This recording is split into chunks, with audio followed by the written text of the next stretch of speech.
Teenage Mutant Ninja Turtles, a name that even the biggest hermit would recognise.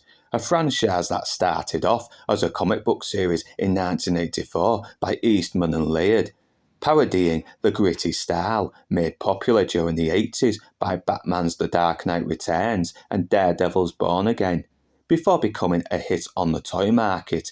But it was the animated series that really put it on the map, leading to movie adaptations, food that tasted like jizz, reboots, and more reboots. Some were great, some bad, and some we will one day look back on and laugh. But no matter what different versions have come, they always follow the same premise.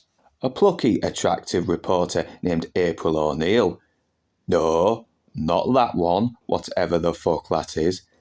Accidentally winds up in the sewers where she meets four anthropomorphic turtles, one named Leonardo, the responsible leader, strong, caring, but still naive. Raphael, the brooding loner, angry but still good-hearted and loyal. Donatello, the more intellectual, resourceful of the group. And Michelangelo, the carefree party animal.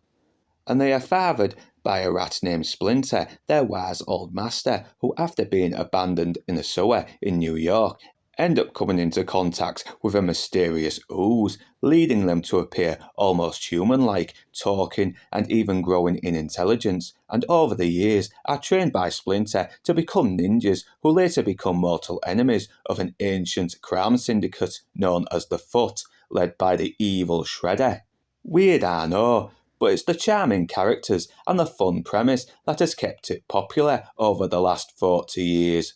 And with the latest version currently hitting the silver screen, I thought I'd take a break from being a total prick in life and talk about the original Ninja Turtles trilogy from the late 90s and be a total prick there. Released in March 1990, Teenage Mutant Ninja Turtles the movie follows the premise mentioned above, with the Foot Clan led by the evil Shredder taking over New York, recruiting lost kids, orphans and runaways to commit crimes and fund their organisation, as well as being brainwashed into becoming one of the Shredder's foot soldiers, and April O'Neil desperately trying to uncover their exploits. But it's when Splinter is kidnapped by the Shredder, it leads to the Turtles seeking refuge by April O'Neil, played by Judith Hoag.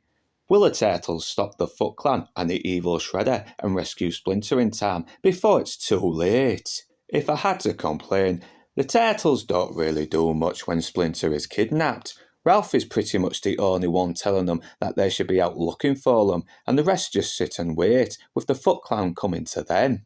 In fact, it's runaway Danny who has the character arc.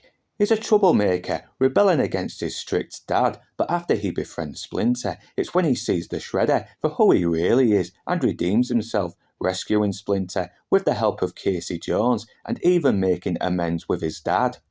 But the Turtles themselves are still fun to watch. They're still likeable, funny, charming, and they really do come across as a real family.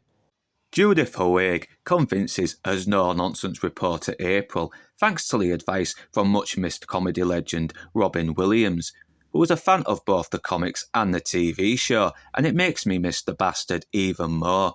Kevin Clash, the voice of Elmo, of all people, does a great job voicing and puppeteering Splinter and provides some of the more poignant moments, but honestly, it's Elias Cortez, as hockey mask wearing vigilante Casey Jones, that steals every scene he's in. He gets the best laughs, the best lines, and the dude is just fucking charming. And damn does Shredder look like he means business. Shame he goes out like a fucking idiot.